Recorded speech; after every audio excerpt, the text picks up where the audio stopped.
पिछले लेक्चर में हम लोग ग्रेडियंट और डाइवर्जेंस नाम के दो ऑपरेटर के बारे में पढ़े, जिसमें आप लोगों ने क्या देखा था कि आपका जो ग्रेडियंट होता है वो स्केलर फील्ड पे लगता है और लगने के बाद स्केलर फील्ड को वेक्टर में कन्वर्ट कर देता है।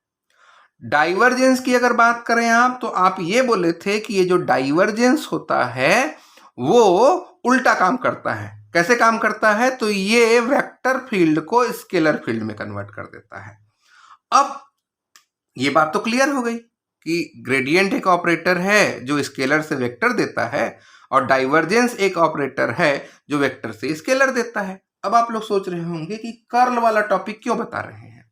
तो आप लोग अगर डाइवर्जेंस वाले टॉपिक पे ध्यान दें तो डॉट प्रोडक्ट की बात की थी आपने, दो सदिशों का डॉट गुणनफल। तो सदिश के लिए आप लोग क्रॉस गुणनफल भी तो पढ़े हैं। एक सिंपल लॉजिक बता रहा हूं मैं।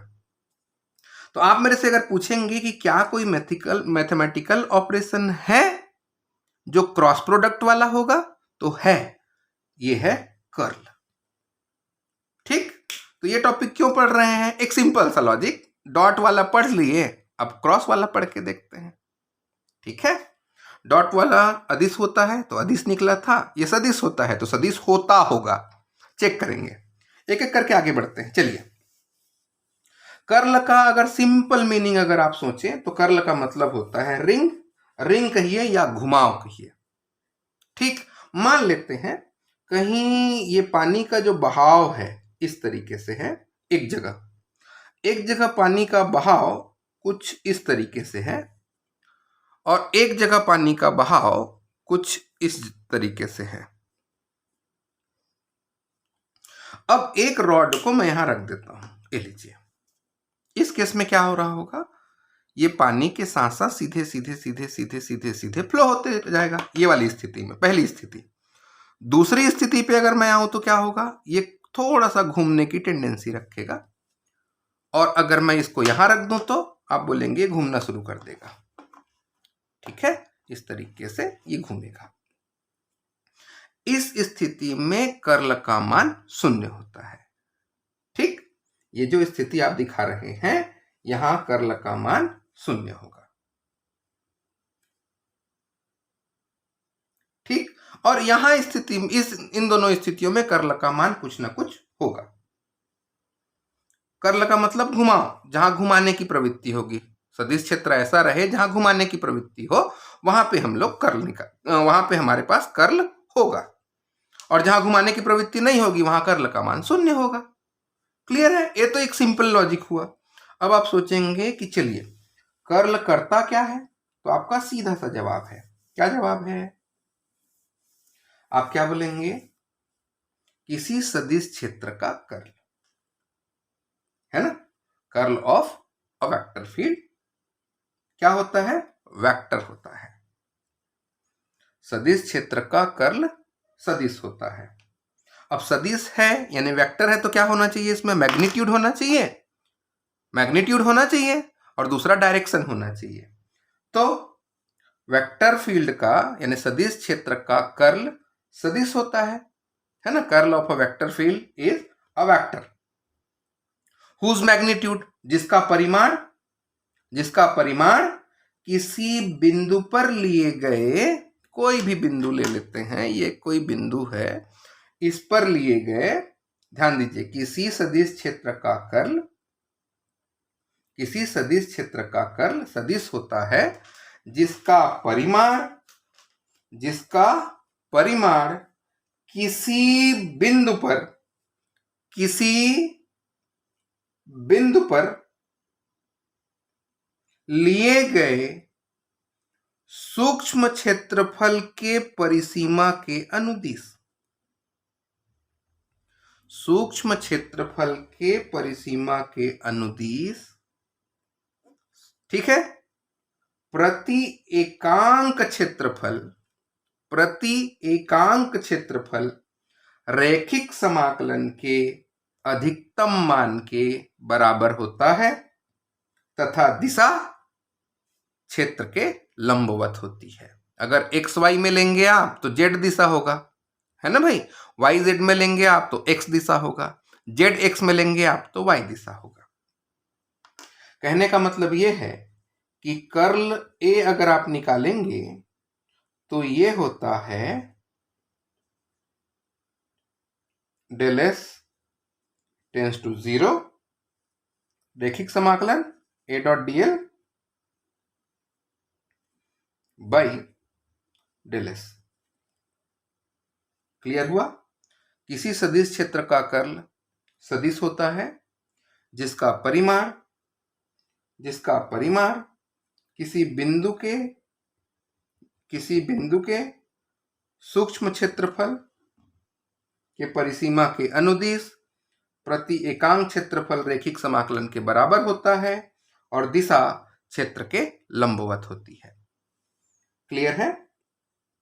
चलिए अब इसी कैलकुलेशन को थोड़ा सा आगे बढ़ाते हैं और आप लोग ये सोच रहे होंगे कि भाई इसके लिए अब मैथमेटिकल फॉर्मूला बता देते तो बेहतर था। तो चलो शुरू करते हैं। एक स्थिति ले लो आप। कैसी स्थिति लेंगे? ये बिंदु है, इसको थोड़ा सा बड़ा कर देता हूं मैं, छोटा हो जा रहा है, इसको थोड़ा बड़ा करते हैं। ध्यान दीजिए, यहां एक बिंदु है ये ए, इसके x दिशा में घटक ax है और y दिशा में घटक ay है। ठीक है, और इसको xy प्लेन पे ले लीजिए आप। तो ये मैंने xy प्लेन पे इसको ले लिया। ठीक है, ये a, ये b, ये c, ये d। यहां पॉइंट आपका वेक्टर a है और a का x कंपोनेंट ax और y कंपोनेंट ay है। क्लियर हुआ? और इसमें क्या होगा? घूमने की टेंडेंसी होगी। कर्ल मतलब घूमना होता है। तो x किधर जाना चाहिए? इधर। घूम जाएगा तो किधर जाएगा? वो इधर जाने शुरू हो जाएगा, y डायरेक्शन में आएगा। ये वाला डायरेक्शन कौन सा डायरेक्शन है? ये वाला y डायरेक्शन है। और ये कौन सा डायरेक्शन है? x डायरेक्शन है। तो ax का डायरेक्शन ये होना चाहिए, बट इसमें घूमने की टेंडेंसी होती है। तो x वाला किधर घूमेगा? y दिशा में। मतलब ax कंपोनेंट में परिवर्तन किधर आ रहा है? y दिशा में। ध्यान दीजिए बात को। ये किधर जा रहा होगा? Along x axis. अब चूंकि यहां रोटेट होने की टेंडेंसी है तो ये रोटेट करेगा अलोंग y एक्सिस। तो अगर ये रोटेट करता है y एक्सिस में तो चेंजेस किस डायरेक्शन में आएगा? अलोंग y आएगा। तो अगर चेंजेस y में आ रहा है तो क्या करें? यहां एक पॉइंट P ले लेते हैं और यहां एक पॉइंट आप Q इमेजिन कर लीजिए। क्लियर है? और यहां से लेकर के यहां तक का डिस्टेंस dy होगा और ये वाला डायमेंशन इसका dx ले लेते हैं। और ये बिल्कुल मिडिल पॉइंट है, तो यहां से लेकर के यहां तक का डिस्टेंस कितना लेना पड़ेगा आपको? dy/2। यहां से लेकर के यहां तक का डिस्टेंस कितना होगा? dy/2। क्लियर है बात? ax में परिवर्तन किधर आएगा? y दिशा में, और ay में परिवर्तन किधर आएगा? x दिशा में। इतना याद रखिए। अब क्या लिखें? तो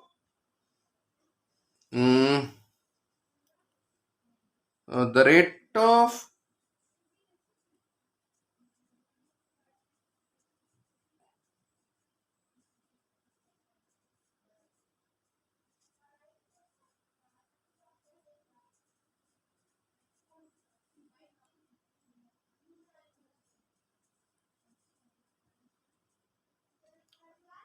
y एक्सिस कितना आएगा?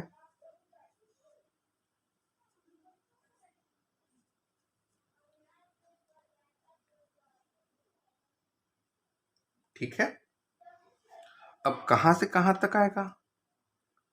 डिस्टेंस के साथ चेंजेस इतना हो रहा है, तो यहां से लेकर के यहां तक चेंजेस कितना होगा? मतलब यहां से लेकर के यहां तक कितना है? dy/2। तो चेंजेस कितना हुआ? चेंजेस कितना का होगा? तो ax change from a to p कितना होगा? कितना होगा? ये रेट है तो इसमें इसको मल्टीप्लाई कर दीजिए तो टोटल चेंजेस निकल आया। क्लियर हुआ? अब आप यहां पहुंच चुके हैं। अब यहां पहुंचने के बाद क्या करेंगे? आप इस दिशा में परिवर्तन होना शुरू हो जाएगा, क्योंकि ये x है इधर। ठीक, तो यहां से यहां तक जाएंगे तो आपके वैल्यू में या ax की वैल्यू में इतने का चेंजेस आएगा। तो वैल्यू ऑफ ax कितना होगा एट पॉइंट P? अगर P पॉइंट पे आपको वैल्यू निकालना है तो क्या करेंगे? वैल्यू ऑफ वेक्टर फील्ड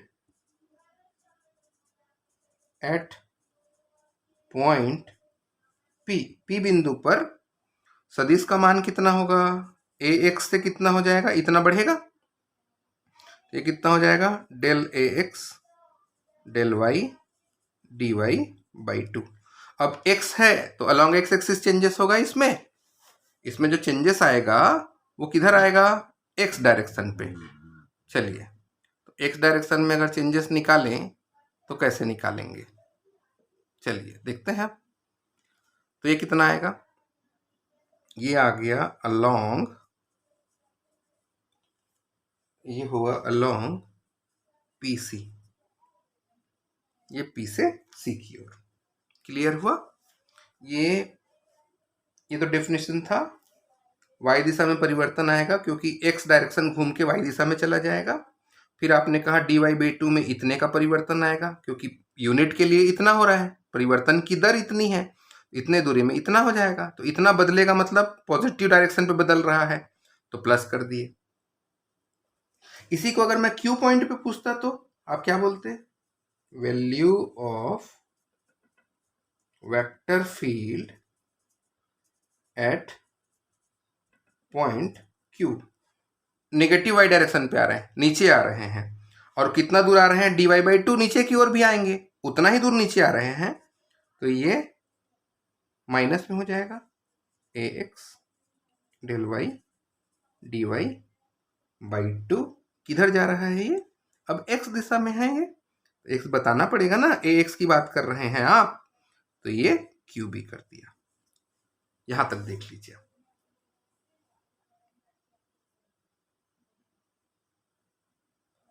ठीक है,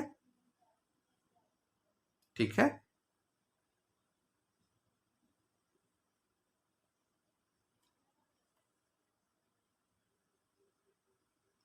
ठीक, नोट कर लीजिए आप, फिर आगे चलता हूं मैं।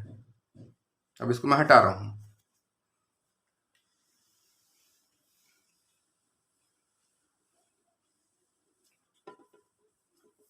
चलिए,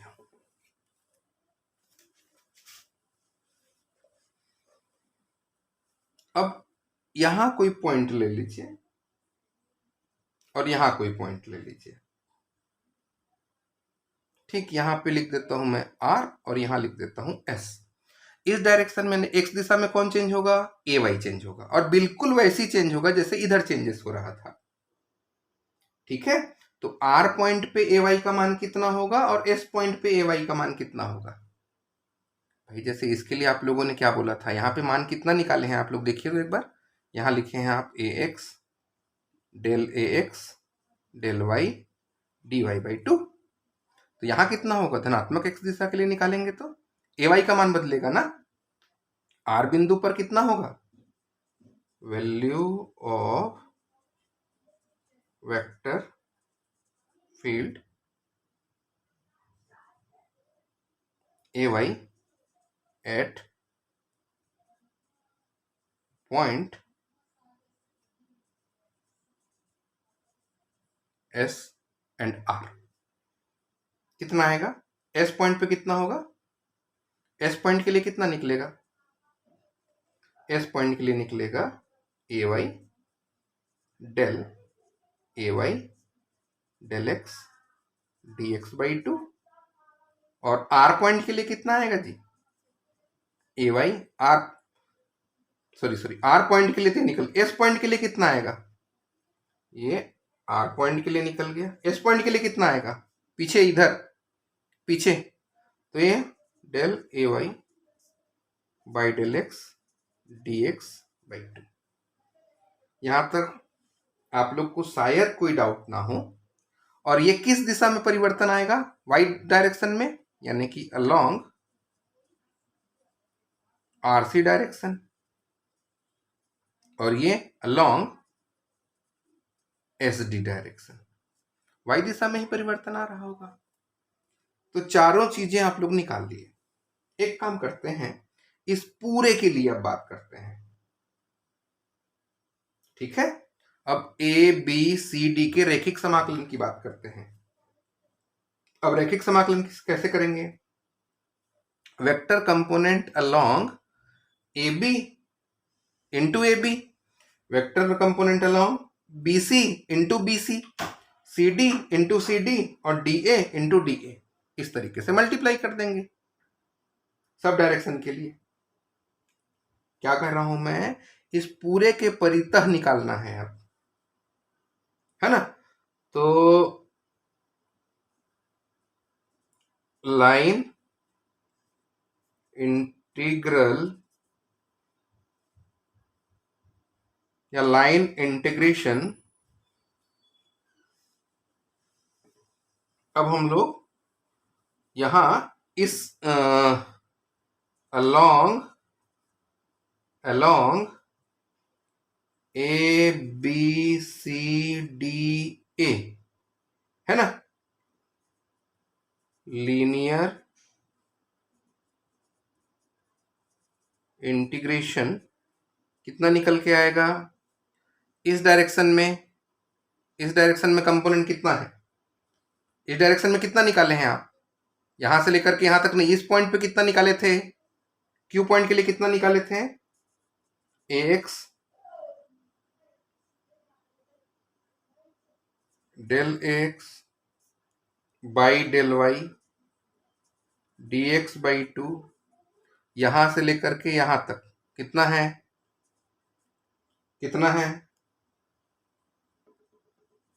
ये डी एक्स है, प्लस बी से सी तक आर पॉइंट पे क्या है? आर पॉइंट के लिए क्या निकाले हैं? A Y del A Y by del X D X by two, किस दिशा में? वाई दिशा में। नहीं दिख रहा? थोड़ा सा रुक के मैं हिला देता हूं इसको, लीजिए, ठीक, ये दिख गया होगा। अब उसके बाद प्लस, अब यहां पहुंच गए सी से डी, सी से डी के लिए, सी से डी में उल्टा, तो पी पॉइंट पे कितना था? उल्टा आ रहा है, मतलब ये माइनस करना पड़ेगा। कितना लिखेंगे आप? A X plus del X by del Y D Y by two D X, plus D से ए आ गए, तो इस पॉइंट पे कितना निकाले थे? ये A Y del A Y by del X D X by two D Y, लीजिए यहां तक। अब क्या करें? अब एक काम करते हैं, इस पे सर्च करिए, जो कैंसिल होने वाला रहेगा उसको कैंसिल कर देंगे, है ना। ब्रैकेट ओपन करेंगे तो इसको भी माइनस कर दूं क्या? नीचे आ रहे हैं, यहां डी से ए तक आ रहे हैं तो माइनस में। चलिए क्या होगा अब? कहां से लिखूं? यहां से लिख दूं, यहां से लिख देता हूं, चलो इक्वल। जब ये वाला प्लस है तो प्लस ही रहेगा, यहां माइनस हो जाएगा। देखिए माइनस ए एक्स, यहां प्लस ए एक्स, दोनों कट जाएंगे, माइनस ए वाई यहां होगा, देखो माइनस ए वाई, और यहां प्लस ए वाई, ये दोनों कट जाएंगे। क्या बचेगा? यहां बचेगा माइनस, यहां बचा minus del A X by del Y, ठीक है, D Y by two D X, minus ये वाला, देखिए माइनस, यहां भी प्लस माइनस का माइनस, डेल ए एक्स, ठीक है, दिख रहा होगा शायद ये,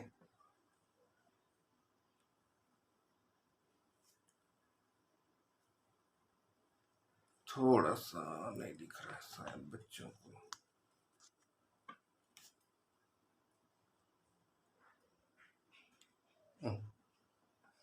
अब ये आ गया Y D Y by two D X. और ये देखिए यहाँ पे ये प्लस है, यहाँ पे ये प्लस है, और यहाँ माइनस माइनस का ये भी प्लस हो जाएगा। तो कितना आ गया, del A Y by del X D X by two D Y, और ये माइनस माइनस का plus del A Y by del X D X by two, और ये डी वाई। यहां तक अच्छे से देख लीजिए आप, जगह थोड़ा कम है, दिक्कत भी है थोड़ा सा, बाकी ठीक है, कोई दिक्कत नहीं, हो जाएगा। यहां तक क्लियर है। ये देखिए D Y by two D Y by two, यानी कि इसमें कॉमन क्या निकल रहा है, ये पूरा निकल गया। क्या निकलेगा, ये नंबर निकलेगा, डी वाई और डी एक्स निकलेगा, ये नंबर निकलेगा, डी वाई और डी एक्स निकलेगा। हाफ और हाफ, हाफ और हाफ, यहाँ का हाफ, यहाँ का हाफ, दोनों मिलेंगे कितना हो जाएगा, 1। यहाँ भी हाफ, यहाँ भी हाफ, दोनों कितना हो जाएगा, 1। क्या आएगा, क्या आएगा,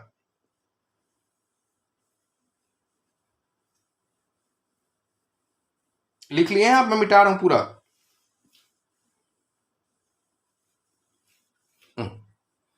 चलिए चलिए, अब क्या रिजल्ट आया, दोनों हाफ हाफ 1 हो गए। तो आप क्या बोलेंगे, del A Y by del X minus del A X by del Y, और यहां डी एक्स डी वाई, ये इक्वेशन नंबर 1 आया। और ये किस प्लेन में निकाले हैं आप, एक्स वाई प्लेन में। तो इस सदिश की दिशा किधर होगी, जेड दिशा में। यहां क्या निकला, जेड दिशा में सदिश कितना है, यहां है कर्ल ए जेड। क्या निकलेगा यहां, एक मिनट, थोड़ा जगह का दिक्कत हो जाता है जी। यहां क्या निकलेगा, ये हुआ कर्ल ए जेड। ठीक, कर्ल ए जेड का मान इतना आ रहा है, ध्यान दीजिए बेटा, जेड एक्स और वाई आ रहा है। अगर मैं आपसे पूछूं इसी प्रकार कर्ल ए वाई का मान कितना आएगा और कर्ल ए एक्स का मान कितना आएगा, कुछ मत करिए, ये लिखा माइनस में, जैसे यहां है ये लिखा माइनस में। देखिए जेड के बाद एक्स आया था, तो वाई के बाद क्या आएगा, जेड, और यहां क्या आ जाएगा, एक्स। फिर यहां क्या आएगा, देखिए यहां एक्स के बाद क्या आता है, वाई, और यहां जेड। और देखिए बेटा इसमें क्या हुआ है, एक्स था तो ए एक्स इधर है, तो यहां ए जेड, यहां एक्स तो एक्स इधर। ठीक, यहां वाई है तो डेल ए वाई, यहां क्या आ जाएगा, वेरी गुड। और ये वाई दिशा में है, मतलब कौन सा प्लेन होगा, ये कौन सा प्लेन होगा, ये एक्स जेड प्लेन होगा। और एक्स दिशा में है तो कौन सा प्लेन होगा, ये वाई जेड प्लेन होगा। ये इक्वेशन 2 और ये इक्वेशन नंबर 3। टोटल कर्ल अगर निकालना है, कर्ल ए, तो कैसे लिखेंगे, सिंपल वेक्टर वाला formula, curl A equals to I curl A X J curl A Y K curl A Z. सब वैल्यू को रख देते हैं, एक्स का, ए वाई का, ए जेड का। देखिए क्या आएगा, यहां से यहां तक तो आ जाना चाहिए, चलिए रखते हैं, ये आएगा आई के टर्म पे, ठीक है। और डी एक्स डी वाई है, डी एक्स डी जेड है, डी वाई डी जेड है, ठीक है। तो आप लोगों के पास अगर कर्ल निकालना है हम लोग को, कर्ल ए, तो एकांक क्षेत्रफल निकालना पड़ता है, तो ये तो गलत हो जाएगा, पहले तो एकांक क्षेत्रफल निकालना पड़ेगा ना। तो एकांक क्षेत्रफल के लिए कितना होगा जी, इसमें भाग करना पड़ेगा, नहीं यहाँ पे डिवाइड करना पड़ेगा। कर्ल जैसे निकाले हैं तो परिभाषा क्या लिखे थे आप लोग, डीएस को भाग करके देखे थे ना, तो यहाँ पे किसको भाग करना पड़ेगा, डीएक्स डीवाई को, यहाँ किसको भाग करना पड़ेगा, डीएक्स डीजेड को, यहाँ किसको भाग करना पड़ेगा, डीवाई डीजेड को। प्रति एकांक क्षेत्रफल है इसलिए, तो ये कट गया। अब निकलेगा कर्ल ए। पहले एकांक क्षेत्रफल नहीं था इसलिए कर्ल नहीं हो सकता। कर्ल अगर लिखे हैं तो एकांक क्षेत्रफल करना पड़ेगा। तो ये I curl A X J curl A Y K curl A Z. I मान रखिए, थोड़ा सा इधर खिसका के लिखते हैं भाई। चलो मान रखिए आई कितना है, एक्स वाले का मान डेल डेल ऊपर वाला मान रखिए, उसमें del A Z del Y del A Y del Z plus J curl Y का मान रखिए तो जेड वाला आएगा ये वाला, del A X by del Z और del A Z by del X plus K कितना आएगा, del A Y by del X minus minus minus del A X by del A Y, यहां तक। अब इस पूरे टर्म को अगर ध्यान से देखो आप, इस पूरे टर्म को पहले नोट कर लीजिए अच्छे से और कॉपी में देखिए अपने। अब मैं इसको कंक्लूड करने वाला हूं। इस पूरे टर्म को अगर ध्यान से देखिए आप तो एक क्रॉस प्रोडक्ट वाला रिलेशन बन रहा है। कैसे क्रॉस प्रोडक्ट वाला, कैसे क्रॉस प्रोडक्ट वाला रिलेशन बन रहा होगा, देखिए देखिए।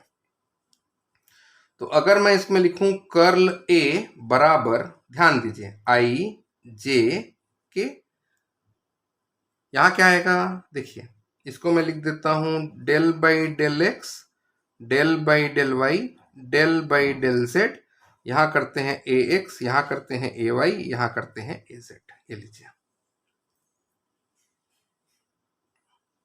अब देखिए अगर आई वाला निकालेंगे तो क्या आएगा, del A Z by del Y minus del A Y by del A Z. Check कर लीजिए, इसी प्रकार से ये, इसी प्रकार से ये।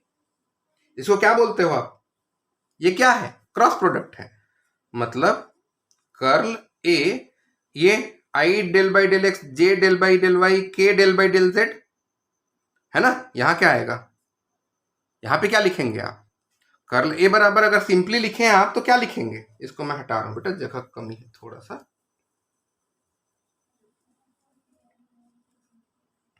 तो कर्ल ए बराबर, ध्यान दीजिए, I del by del X J del by del Y और K del by del Z, cross product. Cross product किसके साथ क्रॉस प्रोडक्ट होगा, ये आई ए एक्स जे ए वाई और के ए जेड का। इन दोनों का क्रॉस प्रोडक्ट हुआ कि नहीं हुआ, क्रॉस प्रोडक्ट हो गया। मतलब आप ये कहना चाह रहे हैं कि कर्ल ए बराबर होता है ये डेल है क्रॉस ए। क्लियर है। और कैसे निकला है भाई, ये एकांक क्षेत्रफल रैखिक समाकलन से, dx dy dz को आपने भाग किया है, एकांक क्षेत्रफल के लिए निकाले हैं आप। तो कर्ल का मान कितना, कर्ल ए बराबर निकल के आ रहा है limit del S tends to 0 A dot D L और एरिया को उसमें डिवाइड कर दीजिए डेल एस, ये निकल के आ गया आपका कर्ल। ठीक। और दिशा कैसे देते हैं आप लोग, डायरेक्शन कैसे देते हैं ये, ठीक है। डायरेक्शन कैसे देंगे, डायरेक्शन देना है तो दाएं हाथ के अंगूठे के नियम से देते हैं। ये जो कर्ल आ रहा है वो सदिश होता है और सदिश की दिशा निकालने का नियम क्या है, दाएं हाथ के अंगूठे का नियम, मतलब राइट हैंड थंब रूल को लगा दो, ये हो गया कर्ल। ठीक, इसको नोट करिए। और 3 ऑपरेटर आपने पढ़े हैं, ग्रेडियंट, डाइवर्जेंस और कर्ल। तीनों को अच्छे से पढ़िए और तीनों का अपना अपना वैल्यू है, अपना अपना इंपॉर्टेंस है और उसको आप मैथमेटिकली जब एक्सप्लेन करना शुरू करेंगे तो आपको बहुत अच्छा लगेगा। आशा करता हूँ कि आपको ये पूरा समझ में आ गया हो या आ गया होगा। धन्यवाद।